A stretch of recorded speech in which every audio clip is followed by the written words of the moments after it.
When AI reaches a certain level, even the kindest Astro Boy turns evil.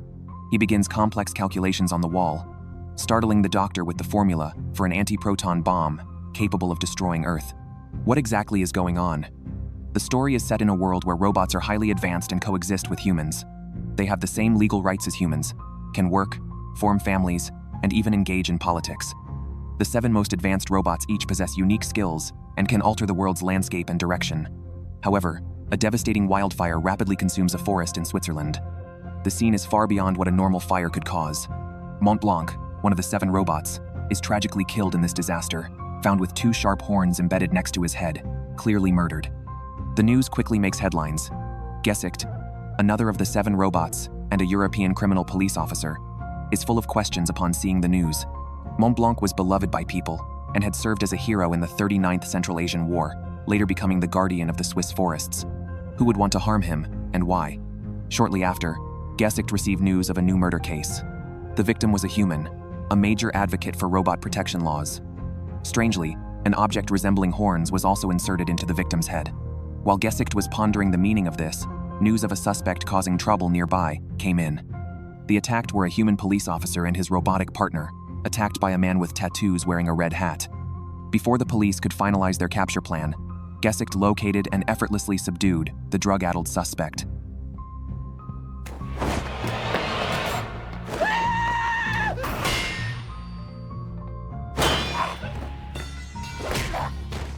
After questioning, Gesicht quickly ruled out this man's involvement in the murder.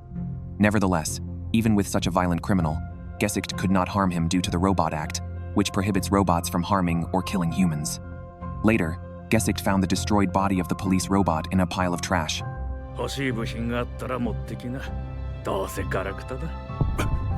Suddenly, he recalled a terrible memory. He then handed the police robot's memory chip to the widow of the robot and informed her of her husband's death. When Gesicht suggested deleting her painful memories, she firmly refused. Her only request was for Gesicht to insert the memory card into her body to see how her husband was killed.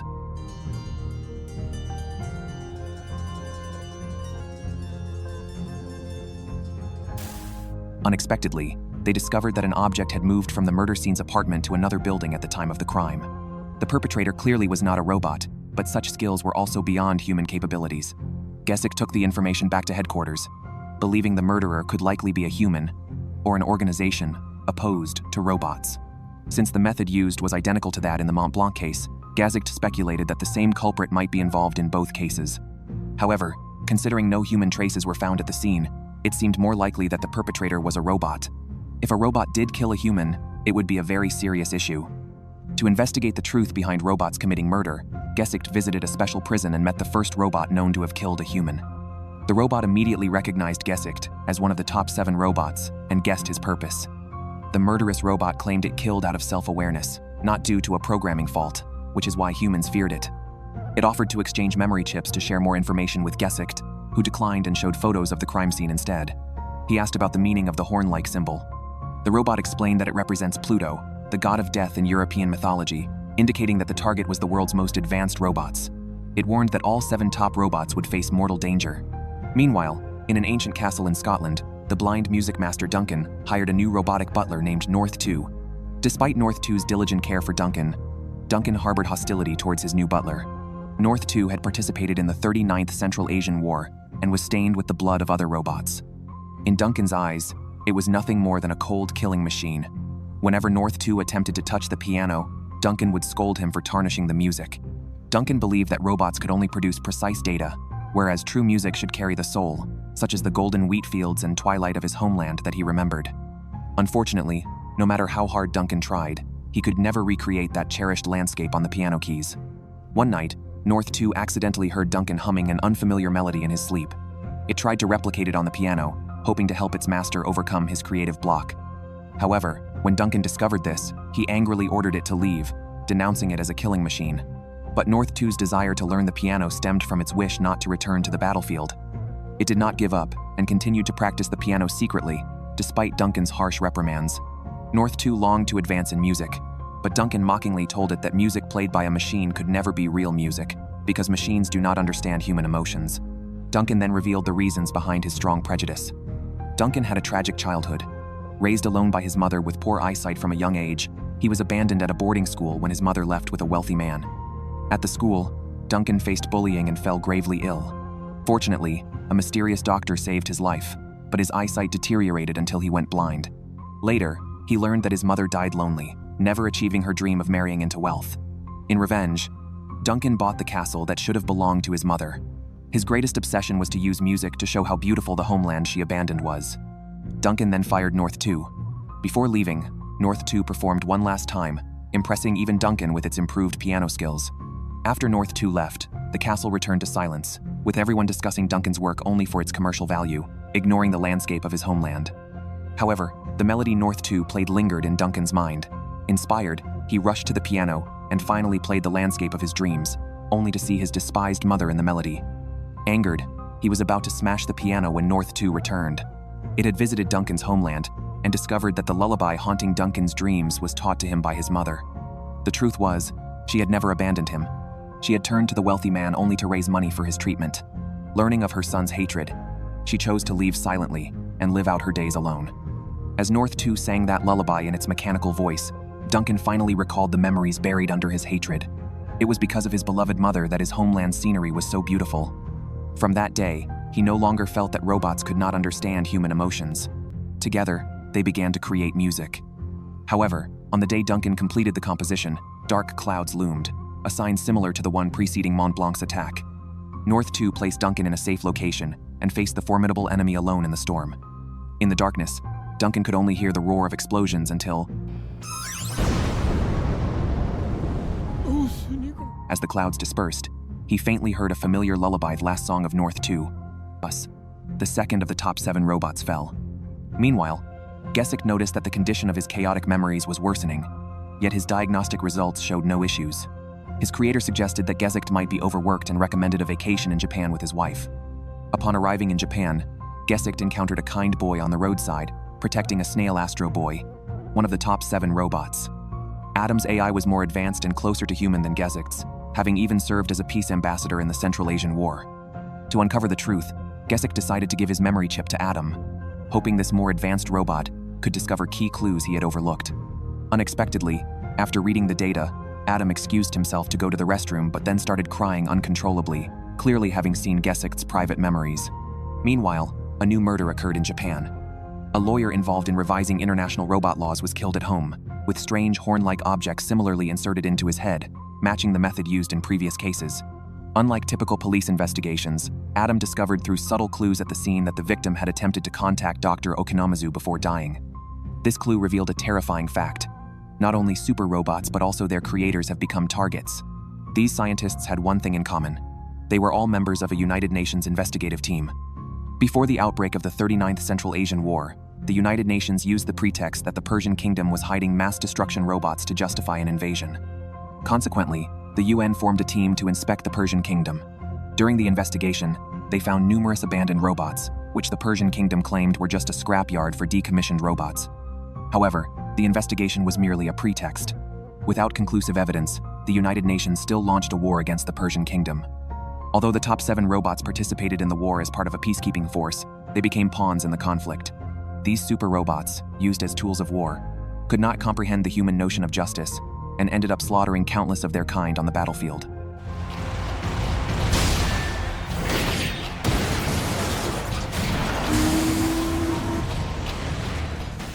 Meanwhile, Gesicht had arrived in Turkey and found the robotic wrestler Brando. This invincible fighter in the arena led a simple life privately, using all his income to adopt and care for orphans, creating a lively family. Previously fearless, Brando now feared death since he didn't want to leave his loved ones behind. This appreciation for life made his psyche increasingly human-like. Brando was not afraid of the murderer's threat, as Gesicht warned. After all, the killer had slain his brother Mont Blanc, and he was ready for revenge. However, on Gesicht's advice, he agreed to contact him immediately if anything arose.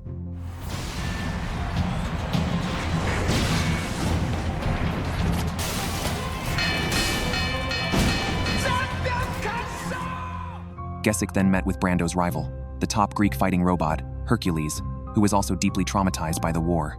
He could never forget the carnage on the battlefield, which is why he never used lethal moves in later duels.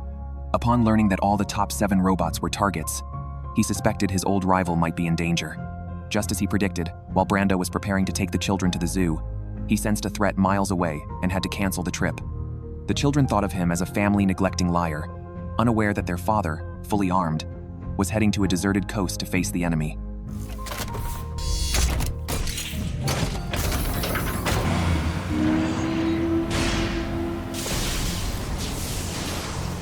Brando, maintaining communication with Gesicht, Hercules, and Adam, engaged in a fierce battle with Pluto in the storm. Through Brando's perspective, they saw Pluto's true face during the intense fight. The duel ended with both sides severely damaged. Although Brando defeated Pluto, he was knocked into the sea. Brando tried to transmit the combat data to Gesicht, but as his core system was about to shut down, the transmission unexpectedly switched to his cherished memories with his family. These segments were what the great warrior cared about most. Among these precious memories, only Adam noticed something unusual. The data Brando sent also contained the enemy's painful and hateful emotions.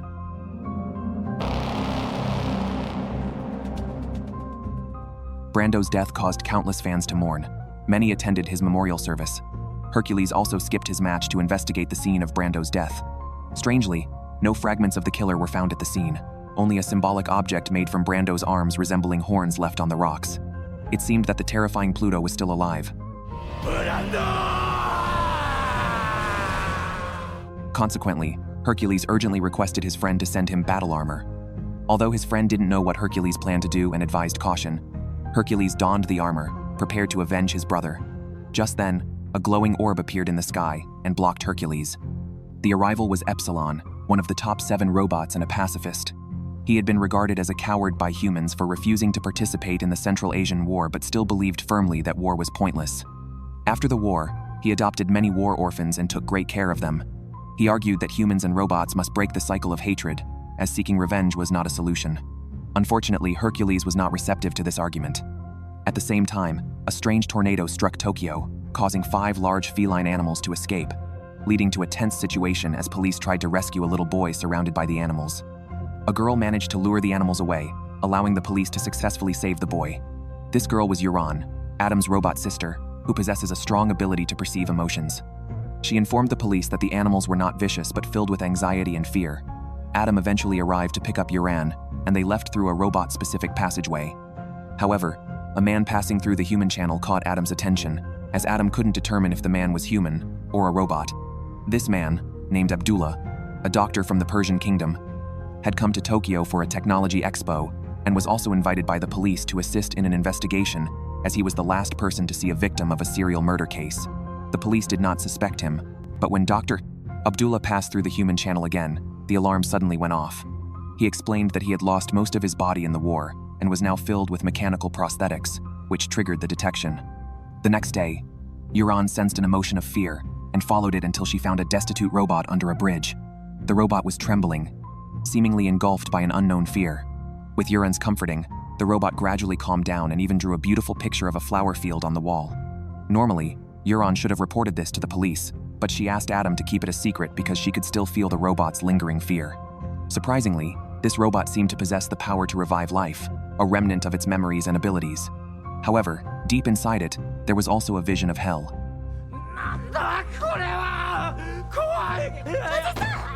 Besides the ability to give life, the robot could easily create tornadoes, and the raindrops from the dark clouds contained life energy.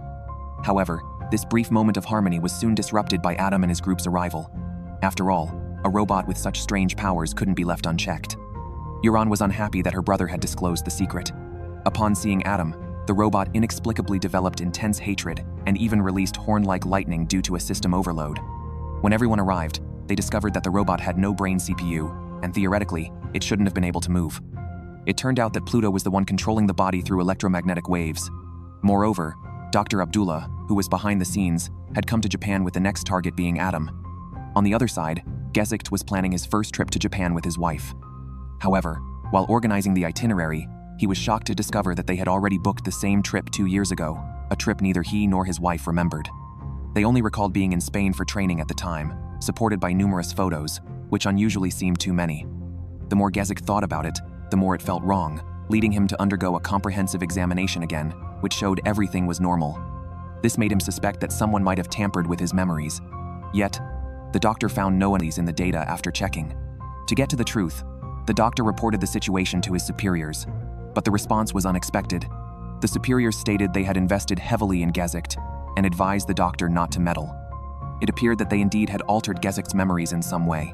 Shortly afterward, Gesicht took on a case involving a Horn-like murder initially deemed a copycat crime by the police. Still concerned, he decided to verify whether his memories were intact. He met with a police officer he had worked with 3 years ago to reminisce and confirmed that the details of his memories, including his experience in the Central Asian War, were accurate. However, what Gesicht did not know was that he was hated by a certain human. Adolf was preparing to claim his brother's body. They were members of an extreme anti-robot cult. The brothers hated robots because the widespread use of AI robots had led to massive unemployment among humans. Their impoverished father, trying to make his sons happy, had stolen a football for them, only to be caught by a robot. Afterwards, their alcoholic father, in despair, committed suicide by jumping off a building. Since their father's death was caused by a robot, the brothers harbored deep hatred for all robots. Humans can kill robots, but robots cannot kill humans. Adolf's brother took a path of no return but died under mysterious circumstances. While examining his brother's autopsy report, Adolf was shocked to find that his brother had been killed by a weapon exclusive to Gesicht. More strangely, robot laws explicitly forbid robots from harming humans, and Gesicht had no memory of such an event. Clearly, there were secrets at the higher levels they wanted to cover up, perhaps the very reason why Gesicht's memory was erased. So Adolf decisively reported Gesicht's misconduct to the head of the organization. Although the president was pleased, he reminded Adolf not to act rashly and stressed the need to sway public opinion through the media to promote the anti-robot movement. However, unable to stay calm after learning that a robot killed his brother, Adolf impulsively bought a specialized rocket launcher to kill Gesicht himself.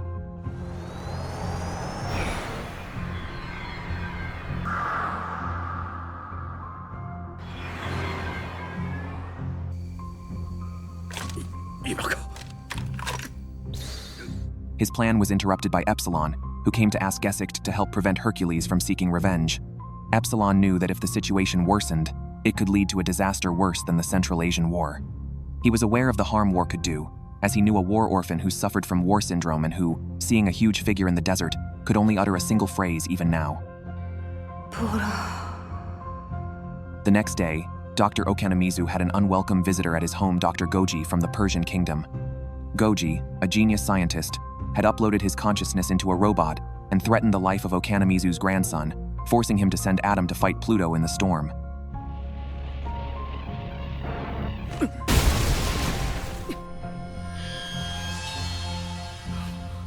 The police and Adam arrived in time, but Dr. Goji swiftly escaped the scene, confirming suspicions that he was the killer in the previous human murder cases.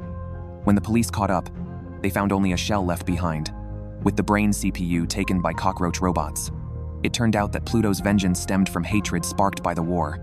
During the 39th Central Asian War, the Persian kingdom suffered devastating damage due to false accusations by the United Nations. Dr. Abdullah lost his entire family in the war and blamed the 7 major robots and the human hegemonic system, creating the super AI robot Pluto for revenge. As Pluto's storm threatened to kill Dr. Okanamizu's family, Adam had no choice but to enter the storm and duel with Pluto.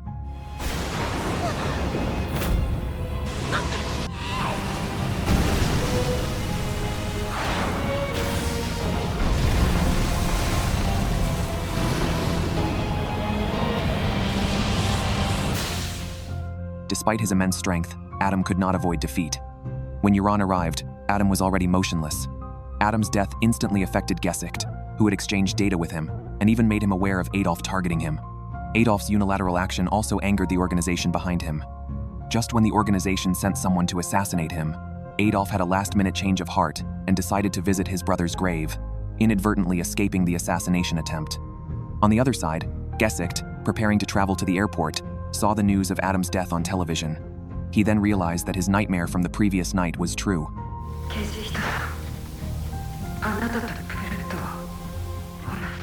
Immediately, Gesicht accessed Adam's memories. Dr. Tenma had created Adam in memory of his deceased son. And unexpectedly, the memory of Tenma teaching Adam to walk intertwined with Gesicht's own memories of his son. These deleted precious memories and emotions caused Gesicht's CPU to crash. When he woke up again, he seemed to remember something important and decided to skip his vacation, taking on a new assignment to protect a human being targeted by a cult. Surprisingly, that person was Adolf, who had intended to kill Gesicht. After some investigation, Gesicht discovered that Adolf had been to Persia, tasked with fixing surveillance in a prison that held the former Persian leader, Darius XIV. Darius kept repeating the names of UN investigators, clearly linking him to the series of murders. Just then, Adolf was targeted for assassination again. Gesicht shielded him from a bomb, saving both their lives. Grateful, Adolf changed his attitude, pleading with Gesicht to protect him and his family, and decided to expose the anti-robot organization's conspiracy. On their way, Adolf entered a public restroom where a cleaning robot, controlled by the organization, threatened him using his family as leverage. Consumed by hatred, Adolf violently destroyed the cleaning robot. This act painfully echoed in Gesicht's circuits. Adolf then accused Gesicht of being a violent killing machine, which triggered the recovery of Gesicht's altered memories. It turned out that Adolf's brother had once kidnapped and brutally tortured a small robot that Gesicht cared for. In anger, Gesicht had killed the tormentor.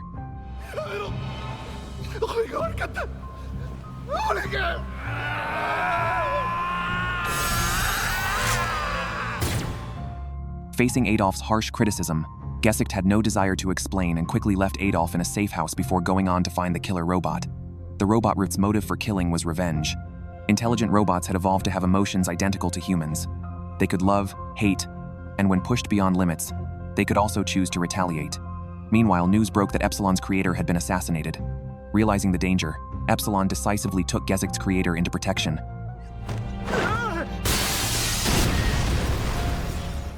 According to Gesicht's creator, among the world's top scientists, only Dr. Tenma, the creator of Atom, had foreseen this disaster. He had warned that allowing robots to closely resemble humans would inevitably lead to a major crisis. This is because the brains of super robots develop like those of infants and experience pain and anger like humans, which ultimately leads to mistakes. Dr. Okonomizu mentioned that Atom was the perfect robot, but Dr. Tenma considered Atom a failure. For Dr. Tenma, who had lost his son, Atom could be seen as perfect as a replacement, but not as his own son. Therefore, in his view, only a robot that can perceive negative emotions and make mistakes is the perfect robot. After learning this information, human factions finally sent someone to take Gesicht's creator. Before the final battle with Pluto, Hercules also recalled his experiences on the battlefield, where a robotic teammate was incessantly cleaning its mechanical hands, clearly feeling guilty for slaughtering its kind. Hercules was well aware that the enemy he would face was a revenger from that battlefield. Thus, he advised the pacifist Epsilon to stay away as he went to confront Pluto himself.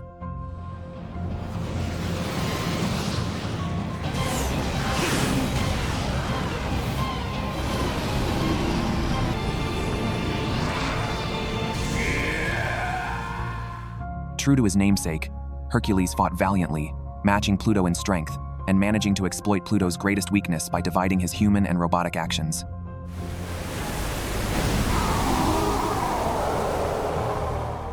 Unfortunately, Pluto's weakness was also its deadliest weapon.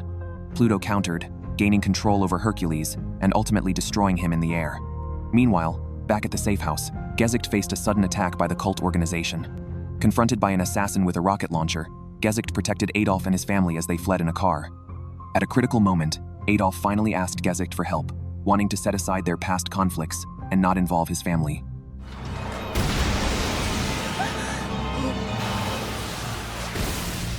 In a dire situation, Gesicht shielded them from a missile with his body, saving Adolf without killing any humans. But he himself was severely injured. This act ultimately dissolved Adolf's hatred, but left Gesicht confused and fearful that he too had learned to hate. To uncover the truth behind Pluto's revenge, once Gesicht recovered, he immediately sought out the Persian king in prison. However, the king pointed to a mural of a sea of flowers on the wall, and then committed suicide by biting his tongue. Fortunately, at that moment, Epsilon delivered Hercules' memory chip, allowing Gesicht to see what Pluto looked like before among the flowers. Pluto. During subsequent investigations, Gesicht encountered a small robot selling flowers and learned that Pluto's original form was a Persian botanist robot, dedicated to turning deserts into flower fields. Following this clue, Gesicht was shocked to discover that the father of Pluto's original form was none other than Dr. Abdullah. Upon learning this, Gesicht immediately contacted his superiors to arrest Dr. Abdullah, but it was too late. Dr. Abdullah had already taken control of the bodyguard robots and was preparing to kill Gesicht's creator. Meanwhile, Gesicht also stormed into Pluto's lair. Oh my God.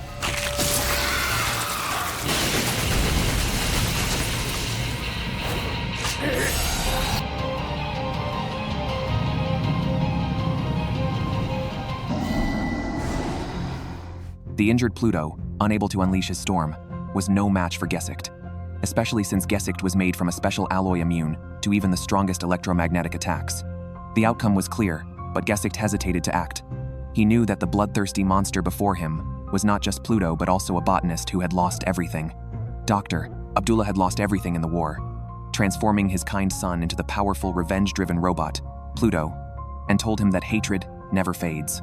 This made Gesicht waver. He had had enough of the chains of revenge and ultimately couldn't bring himself to harm this pitiful yet hateful avenger. Consequently, he resigned from his detective job and called his wife, deciding to spend the rest of his life traveling with her. In exchange, the bodyguard robots spared Gesicht's creator. After a final farewell with his son, Gesicht left. As he bought a bouquet of flowers for his wife, Dr. Abdullah controlled the flower-selling robot and caught up with Gesicht. Confronted by a robot that looked just like his own child, Gesicht was caught off guard and attacked.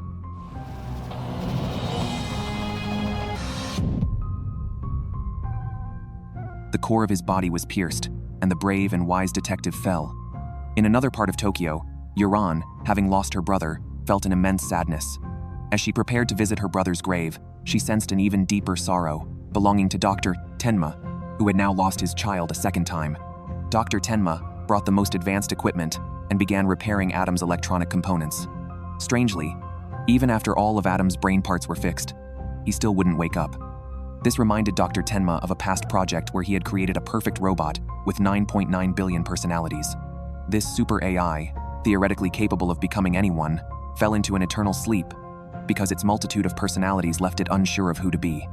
Awakening such a being would require the use of extreme emotions like hatred and anger, but this risked turning Adam into a monster. The next day, Dr. Tenma asked Dr. Okonomizu to host Gesicht's wife.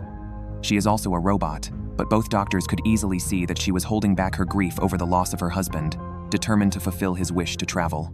She then accepted Dr. Tenma's request and handed over her husband's memory chip. Dr. Tenma suggested that she emulate humans and have a good cry, and indeed, she shed real tears. In that moment, the two who had lost their loved ones embraced and wept together, their grief indistinguishable. After Gesicht's death, a robotic bodyguard located Epsilon to protect this last advanced robot. However, before leaving, Epsilon wished to spend more time with the children. It was then that a child suffering from PTSD suddenly began singing a strange nursery rhyme about a terrible giant who would devour the entire Earth.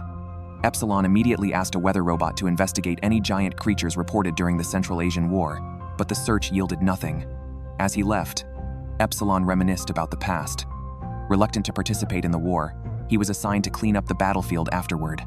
While preparing to use photon power to destroy the ruins, he sensed a nearby life form, the mentally disturbed child.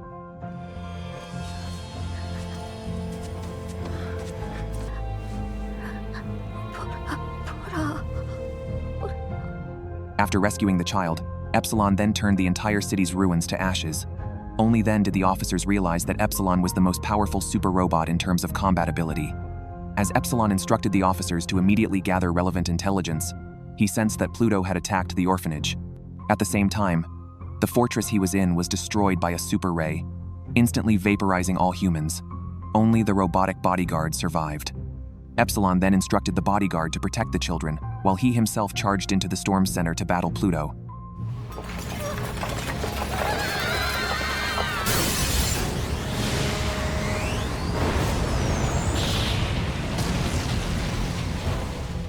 In the most intense photon explosion, Pluto was finally defeated, but Epsilon did not kill him, as his primary concern remained the safety of the children. After defeating Pluto, the mentally disturbed child spoke for the first time, thanking Epsilon. However, during Epsilon's attendance at a hearing, the despicable enemy kidnapped the child. When Epsilon returned, he discovered that this was a trap set by Dr. Abdullah. He rushed to the enemy's lair at midnight.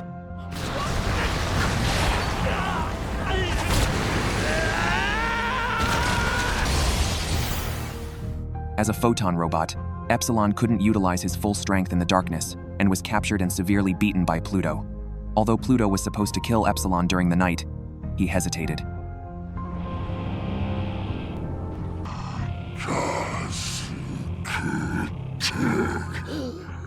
It turned out that Pluto was also tormented by his own violent actions and wanted Epsilon to use his full power to destroy him.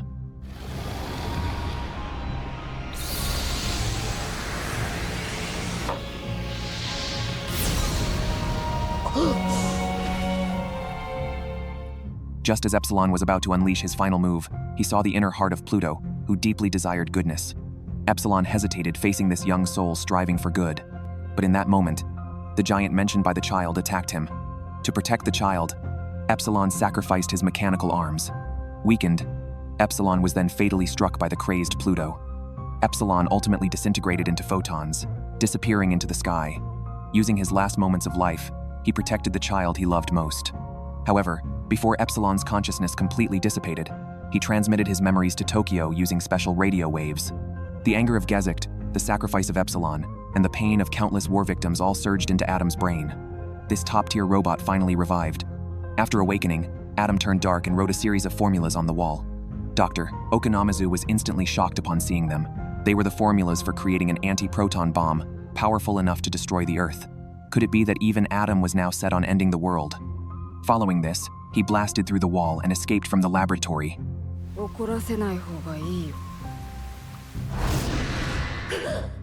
It turns out that the force behind this revenge battle was none other than the United Nations. Although it appeared harmless, like a toy bear, it was actually an evil AI scheming to destroy the world and make robots the rulers of Earth. Meanwhile, the president of the United Nations was being deceived, thinking that by eliminating the 7 super robots, the UN's hegemonic rule would remain unshakable. Adam's escape greatly worried Dr. Okanamizu, who watched nervously as Adam picked up a snail, fearing he might crush it. However, Adam, through the hatred remembered by Gesicht, accessed his memories. Gesicht had once handled a human child kidnapping case. He first calmed the frightened child to keep them steady, then accurately shot the kidnapper with an electromagnetic gun, ensuring the child's safe return to their parents. Seeing the parents' love for their child, Gesicht felt a human-like affection. When he was about to return, he noticed an elderly scavenger who had found a nearly scrapped little robot. As the old man was about to dismantle it, the little robot, with the last of its strength, clutched at Gesicht.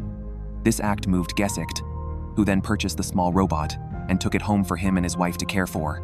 Watching the little one gradually regain mobility and call them mom and dad gave Gesicht his first taste of parental joy. However, a human destroyed all this, leaving Gesicht staring at the remains of his child, his hatred reaching its peak.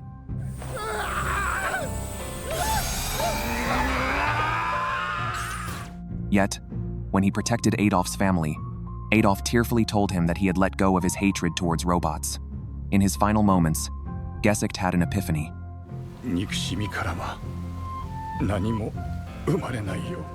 Realizing this, Adam then released the snail back into the wild. Dr. Okanamizu, thrilled by this return to innocence, embraced Adam warmly. Meanwhile, as Dr. Tenma was investigating Dr. Abdullah's whereabouts, he was kidnapped by him. Abdullah took Dr. Tenma to a secret underground base, where a giant robot named Bora stood before them. Abdullah planned to transplant his own brain into Bora, thus becoming the most powerful cyborg. He believed only Dr. Tenma could perform this surgery. However, Dr. Tenma revealed a shocking secret.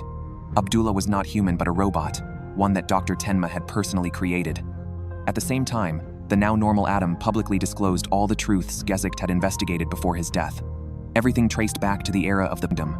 At that time, King Darius XIV initiated an ecological transformation project called the Bora Plan to alter the barren desert landscape. Dr. Abdullah, who was in charge of this project, aimed to create a large robot capable of improving the environment. Due to the high technical difficulty, Abdullah made many prototypes. These failed models ended up buried in an underground robot graveyard. To overcome the technological bottleneck, he invited the genius scientist Dr. Tenma to assist. Together, they developed a perfect robot with 9.9 billion personalities. Just then, the Central Asian War broke out. Abdullah lost everything and was eventually caught up in the war. However, before dying, he turned his memory filled with hatred into a chip and entrusted it to Dr. Tenma to implant into the perfect robot. This immense hatred finally awakened the robot.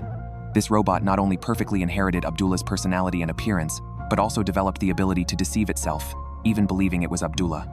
It also split off another personality as the mysterious accomplice, Dr. Goji.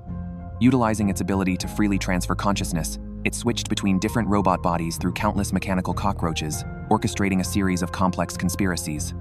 The perfect robot, having its reality exposed, went completely mad. It controlled the mechanical cockroaches to transfer into Bora's body, preparing to execute its final plan of destruction. At the same time, the United Nations weather monitoring system detected a terrifying sign. A 3,000 cubic kilometer magma pool was about to erupt. Massive amounts of volcanic ash would enter the stratosphere, blocking sunlight and plunging Earth into an ice age, potentially killing over 80% of the global human population. The key to triggering this chain reaction was the anti-proton bomb inside Bora. However, the only one capable of enduring the extreme heat underground and stopping Bora was Adam. Before the final battle, Adam had several tasks to complete.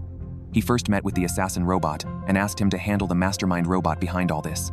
The assassin robot agreed decisively. Upon touching Adam, he was shocked to find that Adam felt warm, just like a human. Next, Adam visited Gesik's wife, who immediately recognized her husband within Adam and embraced him tightly. Adam told her that Gesik loved her deeply until the end. When she asked about her husband's deleted memories, Adam lied, claiming he knew nothing, and then flew towards the distant sky. Adam sped to the volcanic area where Pluto was waiting for him.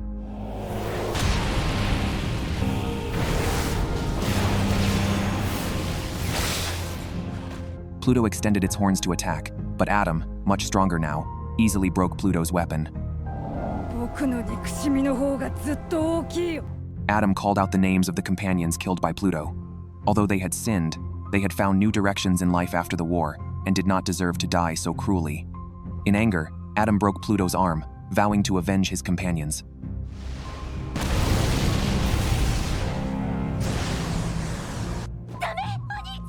However, just as he was about to deliver the final blow, the voices of his companions echoed in his mind again, reminding him that indulging in hatred leads to no good outcome. Ultimately, Adam spared Pluto's life. After breaking free from Abdullah's control, Pluto also awakened his memories from his time as a botanist. He cried, deeply regretting his crimes. With little time left before the volcanic eruption, Adam had to head to the volcano's mouth for a final showdown with Bora. If Bora detonated the anti-proton bomb, it would trigger a global disaster. The President of the United Nations, realizing in despair that his actions could lead to humanity's extinction and himself becoming a historical villain, was now only concerned with his own survival.